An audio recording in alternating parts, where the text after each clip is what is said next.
she announced. "I don't cook or clean. That's beneath me." I said, "Fair enough."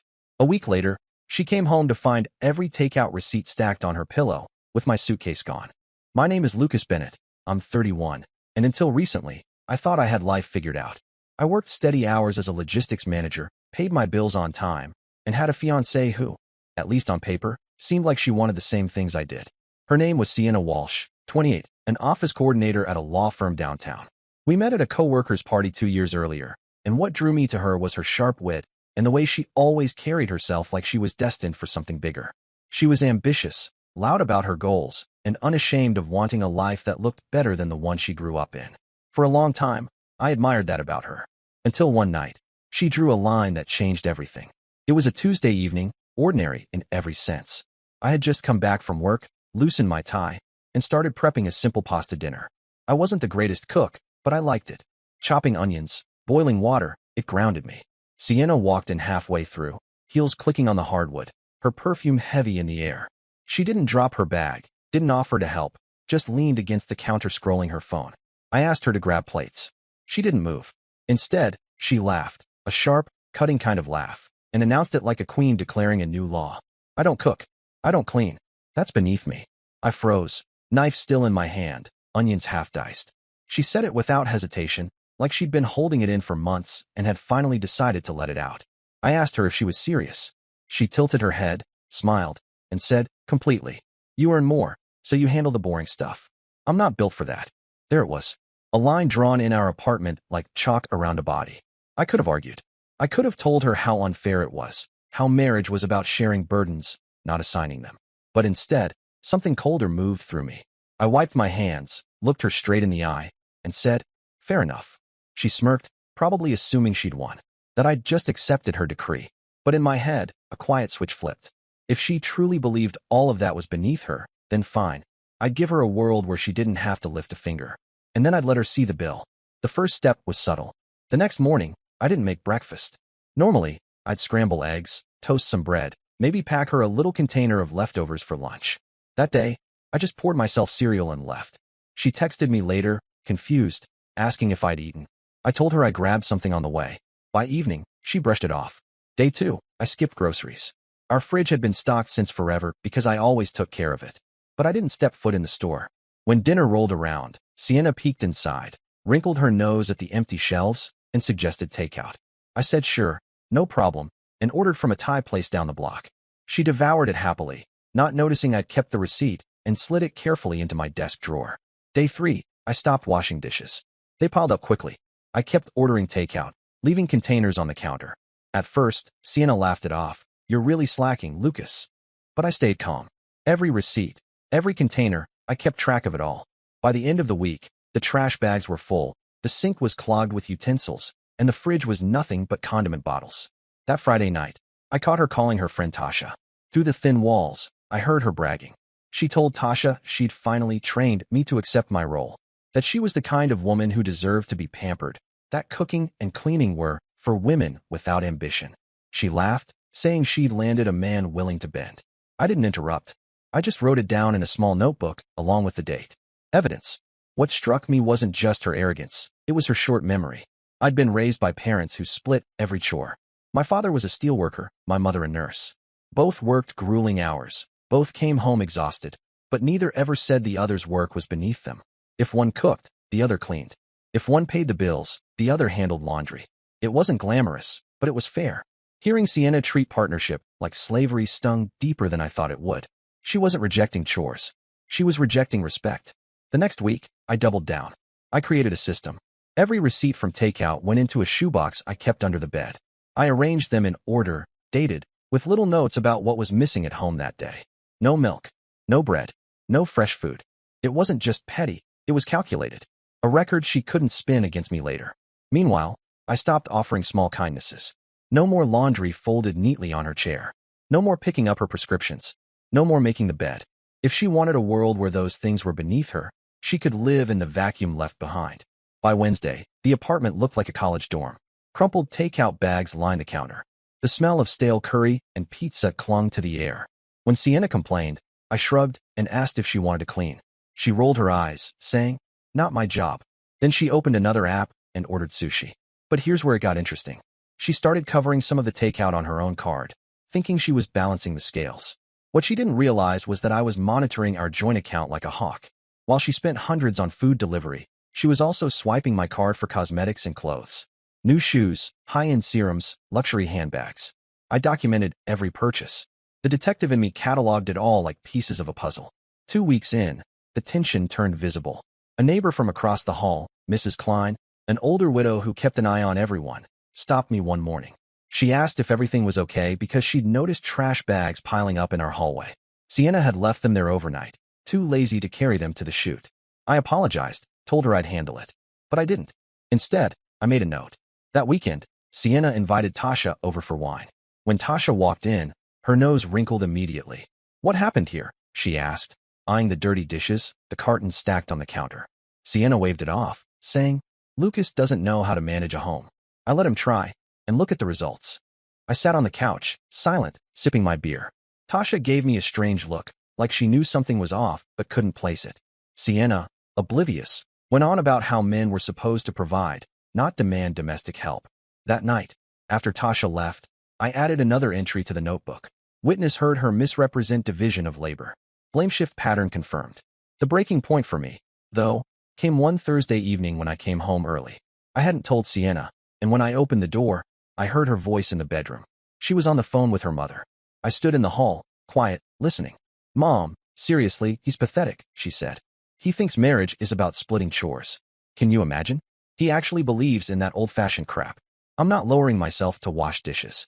I'll let him wear himself out until he realizes his place." Her mother didn't even disagree.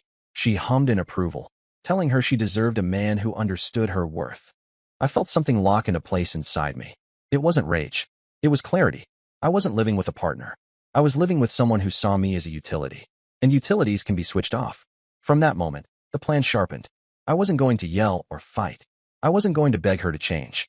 I was going to show her exactly what her words meant when taken literally. If she thought cooking and cleaning were beneath her, fine. She'd live in a world of takeout, filth, and receipts. If she thought partnership was slavery, then she'd wake up one day realizing her servant had walked out quietly, suitcase in hand, leaving nothing behind but the evidence of her arrogance. And the best part? She wouldn't even see it coming. The thing about silence is that it can be louder than any argument. After Sienna's declaration, I stopped pushing back. I didn't scold her, didn't nag her, didn't raise my voice. I just let the apartment speak for itself. And within another 2 weeks, it was screaming. The dishes had migrated from the sink to the counter to a precarious tower on the table.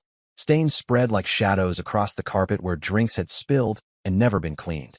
Takeout containers, even after being emptied, stacked themselves higher than the microwave. I knew exactly what I was doing, watching her trip over the consequences of her own decree. Sienna, of course, refused to touch any of it. At first, she acted like it didn't bother her. She'd light a candle to mask the smell or spritz perfume across the couch. But denial only works so long. Soon the place became impossible to ignore. And when other people started noticing, her pride began to crack. It was Tasha again who opened the first fissure. She came over one Friday night, her hair perfectly curled, clutching a bottle of wine. But the moment she stepped inside, her jaw tightened.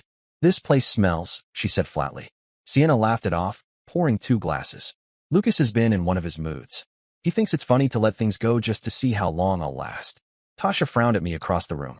She didn't say anything, but her eyes asked questions. I gave her nothing back, just a polite nod. That night, as they drank, Sienna launched into a familiar speech about how she was too ambitious to waste time scrubbing toilets. She bragged that she'd never lower herself. Tasha tried to smile, but I could see the discomfort settling in. She excused herself early. After she left, Sienna muttered something about Tasha being judgmental. She didn't notice me sliding another receipt into the shoebox. What she also didn't notice was how our finances were shifting. I had access to the joint account, of course, and I monitored it daily. I wasn't controlling with money. I just liked to know where it went. And lately, it was going fast. Sienna had always enjoyed shopping, but her spending had spiked. High-end cosmetics, new designer shoes, spa treatments, even an online order for imported skincare that cost more than my monthly car insurance. She was using my card for most of it, while still insisting she wasn't going to waste herself on housework. The hypocrisy was almost elegant. She wouldn't wash a dish, but she'd happily swipe my card for a $400 serum. I started keeping records, screenshots, bank statements printed and filed, side by side with the receipts. Not out of paranoia, but preparation. If she ever turned this around, tried to paint me as negligent or cheap, I'd have the truth ready. The most surreal moment came at her office party. Sienna had invited me as her plus one. I wasn't thrilled about going, but I played along. She introduced me to her colleagues with that same proud smile, the one that always felt like she was parading me as some prize. But over drinks, I overheard one of her co-workers, a woman named Janine, teasing her. "So, Sienna, rumor is you've got Lucas trained. He does all the boring stuff, huh?" Sienna laughed loudly, raising her glass. "Of course. Why should I bother with housework? That's his department." Everyone laughed. Everyone except me. I kept a straight face, let the moment hang. Janine glanced at me nervously, like she'd said too much. That night, in the car, Sienna leaned back smugly. "See? They all know how it works. They respect me for it." I didn't answer, but inside, something sharpened further. She wasn't embarrassed. She was proud. She was building a reputation off my silence, parading me as the house servant while draining my finances. That's when I realized this wasn't just arrogance. It was strategy. She wanted to cement this dynamic before marriage, before anything was official, so that if I ever protested later, she could dismiss it as me changing the deal. But I had a strategy too. I moved my things slowly, piece by piece. A few shirts at a time, a stack of books, small electronics. All of it went into a short-term rental I'd quietly signed for under a different bank account. I never carried suitcases. I packed everything into grocery bags, taking them one at a time while she was at work. Meanwhile, the shoebox of receipts had doubled in size. I upgraded to a small binder, each receipt tucked into clear sleeves like evidence in a trial. By week 4, it was thick enough to snap shut with a rubber band. One evening, Sienna came home to find me eating noodles straight from the takeout container with disposable chopsticks. She wrinkled her nose. "You could at least put it on a plate." "Fair enough," I said. Nothing more. The look on her face told me she still hadn't caught on. But outside pressure was mounting. Mrs. Klein across the hall complained again, this time to Sienna directly. She caught her in the hallway and scolded her about leaving trash bags out overnight. Sienna came inside fuming, calling the old woman a nosy hag. I listened quietly, then added another note in the notebook: conflict with neighbor. Blames external party instead of addressing issue. It was the same pattern over and over. Shift the blame. Pretend superiority. Never take responsibility. The mess worsened. A thin film of grease coated the stove. Fruit flies appeared near the trash can. Our laundry sat in heaps because she refused to touch it. I started rotating between the same two suits, just to make the neglect more obvious. She noticed, but didn't comment. Until the night she snapped. It was late, maybe 11. I was on the couch with a beer, binder of receipts tucked away under the bed. Sienna stormed out of the bedroom, hair tied up, pajamas wrinkled. "This has gone too far," she said. "The apartment looks disgusting. You need to step up." I looked at her calm. "I thought you said cooking and cleaning were beneath you." "They are. For me. Not for you. You're supposed to handle it." The words hung in the air, heavier than anything she'd ever said. She wasn't just refusing. She was codifying it, putting it in stone. I smiled, nodded. "Fair enough." Her eyes narrowed. She knew something was off in my tone, but she couldn't place it. She stormed back to the bedroom, muttering about how men never appreciated ambitious women. I finished my beer, then quietly checked the online banking app. Another $600 had vanished that week. Shoes, spa treatments, a designer jacket. I printed the statements the next day, slid them into the binder behind the receipts. The evidence folder was growing into something undeniable. The breaking point came with her family. One Sunday, we drove to her parents' house for dinner. Her mother, Ellen, greeted us warmly, ushering us into the dining room. But halfway through the meal, Sienna started in on her usual speech. She told her parents how lucky she was to have a fiancé who handled all the domestic nonsense. She laughed, saying she hadn't touched a dish in months. Her father, a quiet man named Gordon, raised his eyebrow. "Is that true, Lucas?" I set down my fork, smiled politely. "Fair enough." The room went silent for a moment. Ellen cleared her throat and changed the subject, but the tension stayed. On the drive home, Sienna accused me of embarrassing her by being weird. But what she didn't realize was that her parents had seen the cracks. Gordon, in particular, looked unsettled. He didn't laugh when she boasted. He looked at me like he understood more than his daughter did. By then, the apartment was unlivable. The smell of stale food clung to everything. Even Sienna started avoiding bringing friends over. She spent more nights at her office late, blaming projects. I suspected she was just avoiding the mess. I stayed the course. I documented, collected, prepared. The binder was full. The notebook had pages of notes, observations, dates, overheard conversations. It wasn't just a petty record anymore. It was a case file, a mirror held up to her own choices. And in the back of my mind, I already knew how it would end. Because soon, she'd come home to find that mirror staring back at her from the pillow. And my suitcase wouldn't be in the closet anymore. By the third month, I was already halfway gone. Sienna didn't realize it yet, but piece by piece I was peeling my life away from hers. The shirts missing from the closet, the drawers that no longer closed because they were empty, the books gone from the shelves. She was too distracted by her own reflection to notice. Every morning, I carried a couple of items out with me in a backpack. At the rental across town, the space was bare but clean. There were no takeout boxes stacked like monuments, no sour smell seeping into the carpet. Just quiet, air that didn't reek of neglect, and the simple relief of knowing it was mine alone. Back at the apartment, chaos had grown into something surreal. The coffee table had vanished under unopened shopping bags. Piles of dirty clothes rose into miniature mountains across the floor.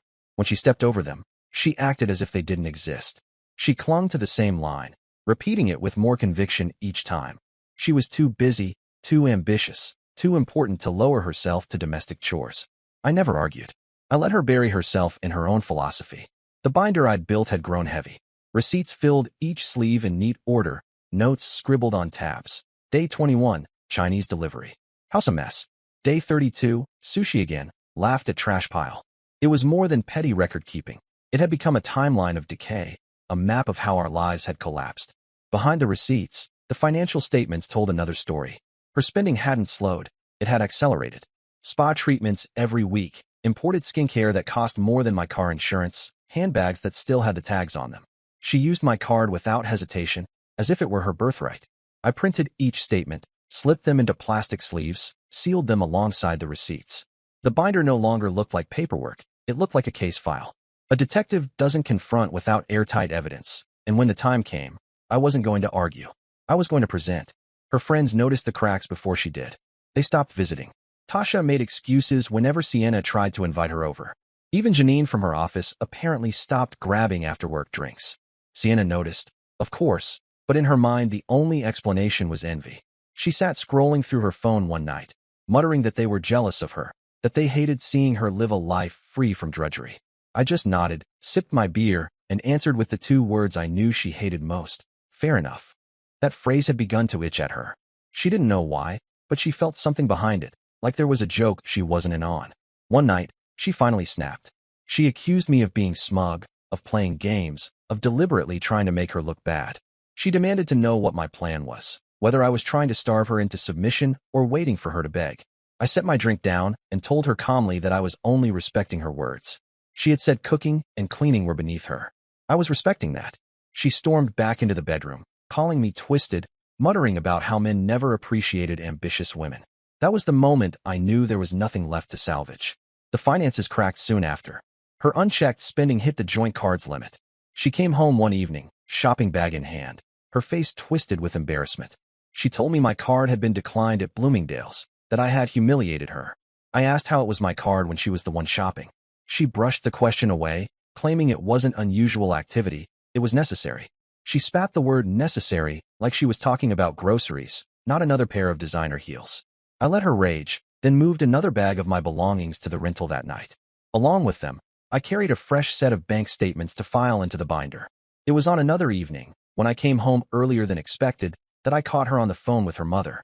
She didn't know I was standing in the hallway listening. She told her mother I was useless, that I didn't even try anymore, that she was the one keeping up appearances while I fell apart. She said she didn't know if she should even go through with the wedding. Her mother's voice was faint but clear enough. Stay the course, she said, he'll settle. That's what men do. I stepped back before Sienna noticed me, then came in minutes later making noise in the kitchen so she'd think I'd just arrived. She smiled at me like nothing had happened. I smiled back, gave her the same answer as always. Fair enough. By then, the apartment wasn't just messy, it was unsanitary. Fruit flies gathered near the trash. The bathroom smelled of mildew. Neighbors began whispering in the hallway when they passed. Mrs. Klein threatened to call the landlord if the trash bags kept piling up outside the door. Sienna panicked at that, telling me I needed to do something because the neighbors were making us look bad. I repeated her word back to her. Us. She insisted I was the man of the house and needed to handle it. The irony almost made me laugh. All I said was, fair enough. She shook with frustration, lunged at the stack of receipts from the week, and called me a psycho for hoarding them. She tried to rip them, but I took them back gently and slid them into the binder. For the first time, she went pale. She realized I wasn't just lazy. I was keeping a record, and that record frightened her. Her father was the one who broke through her arrogance. At another family dinner, she couldn't help herself. She launched into the same performance about how she was too valuable to waste her life on chores, how lucky she was that I handled everything. Her father put his fork down and told her to stop. He reminded her that he'd worked 40 years in construction while her mother worked double shifts at the hospital, and neither of them ever thought they were above dishes or laundry. He told her not to embarrass herself. The silence that followed was heavier than anything I could have said. On the way home, she screamed at me for turning her family against her, for poisoning her father. I didn't reply. I just watched the city blur through the windshield, knowing the exit was close. At the rental, my things filled the dresser, the closet, and half the kitchen. All that remained at the apartment were items I no longer cared about. Cheap furniture, old clothes, things I could abandon without a second thought. The binder sat ready, fat with months of receipts and statements. On top of it, I placed a sticky note with the same phrase I'd used for weeks. Fair enough. I pictured the moment she'd walk in and see it. The pile of receipts stacked like a tombstone on her pillow, the note sitting above it, the closet half empty. Her pride colliding with the truth she couldn't spin. But I wasn't content with just leaving. There had to be consequences. I called the landlord first. I informed him I'd be vacating the lease and that it would be transferred to Sienna alone. Then I called the bank and froze the joint account, transferring everything of mine into a separate branch under my name. The cord that tied us together was cut, thread by thread. Sienna, still oblivious, strutted around the apartment like a queen in a rotting castle. She'd spray perfume to cover the odor, push shopping bags against the wall to clear space for her mirror, step over piles as though they weren't there. One evening, she caught me sitting with the binder open on the table, flipping through receipts. She demanded to know what it was. I told her it was history. She asked, history of what? I closed the binder slowly and gave her the same 2 words I'd repeated for months. Fair enough. Her lips tightened. For the first time, her eyes flickered with something other than arrogance. For the first time, she looked afraid. And she should have been, because the curtain was about to fall. The night I finally left, there was nothing dramatic about it. No screaming match, no slamming of doors.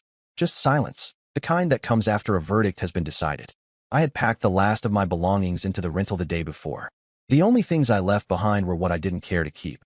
A few old shirts, some cheap furniture, the coffee mug she always claimed were hers anyway. What mattered was already gone. What remained was the presentation.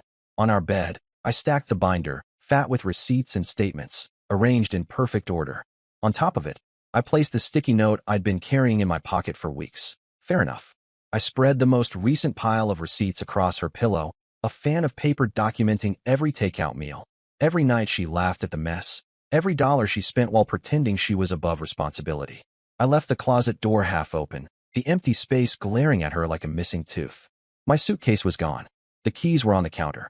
I took one last look around the apartment. The smell was unbearable now, stale food, mildew, perfume sprayed heavy to mask it. Fruit flies drifted lazily above the trash. Clothes slumped across chairs. The place looked like it had been abandoned for months, and in a way, it had. She had abandoned it the moment she declared it was beneath her. I only mirrored her choice. Then I walked out and locked the door behind me for the last time. She came home 2 hours later. I wasn't there to watch, but I imagined the moment with perfect clarity. She would have tossed her bag on the counter, kicked off her shoes, expecting me to be somewhere in the apartment. Maybe she'd call my name. Maybe she'd head to the bedroom, still scrolling her phone. And then she'd see it. The binder, the receipts, the note. Her name on every bank statement. Every transaction lined up like bullets in a row. The bed she thought she ruled over now turned into a witness stand. The call started that night. I turned my phone face down in the rental as it buzzed, again and again. Missed calls stacked one after another. Sienna's number, her mother's, even Tasha's. I didn't answer any of them. The binder had already said everything. The next morning, I checked my email. A message from the landlord confirmed that the lease had been transferred to her name alone. Another from the bank confirmed the joint account had been closed. My funds moved safely into my own. I was officially untethered. By the 3rd day, she showed up at my office. I saw her through the glass door before she saw me, her hair tied tight, eyes ringed with sleepless fury. She tried to storm in, but security stopped her. She screamed my name across the lobby, accusing me of betrayal, of cowardice, of ruining her life. I didn't move from my desk. Watching her pound on the glass, I felt something strange. Not relief, not victory, just finality. like the sound of a door shutting. The fallout spread fast. With the lease in her name alone, the rent became her problem. Without my income, the bills piled quickly. The shopping sprees that once made her feel powerful now looked absurd against late notices and overdraft fees. Her parents eventually found out the full story, not just from her, but from me, because I mailed them a copy of the binder. I didn't add commentary. I didn't explain. I simply let them read, page by page, what their daughter had chosen. Her father, Gordon, called me once. His voice was heavy, quiet. He said he wished I'd told him sooner. I told him it wouldn't have mattered. Sienna needed to face the truth herself. He didn't argue. He only sighed, the kind of sigh that comes from a man who knows disappointment too well. Her friends drifted away too. Tasha stopped answering her calls, tired of being dragged into the charade. Janine apparently told the office what had really been happening, because soon Sienna became the subject of whispers at work, the ambitious woman who mocked chores but couldn't keep her own home livable, the fiancée who bragged about her servant fiancé until he disappeared. Pride, once her weapon, had turned into her humiliation. Weeks later, I heard she tried to move back in with her parents. They gave her a room, but the welcome wasn't warm. Her mother defended her at first, but Gordon made it clear he wouldn't indulge delusions any longer. When bills followed her, he told her plainly, "This is your mess." I didn't watch from the sidelines. I didn't track her downfall like entertainment. I only heard fragments through people we both knew, glimpses of what life became for her, without someone to clean up the wreckage. She downsized, picked up extra shifts, sold some of her designer clothes online. The world she'd bragged about building collapsed when no one else was there to hold the weight. As for me, life became strangely quiet. The rental, once bare, slowly turned into a home.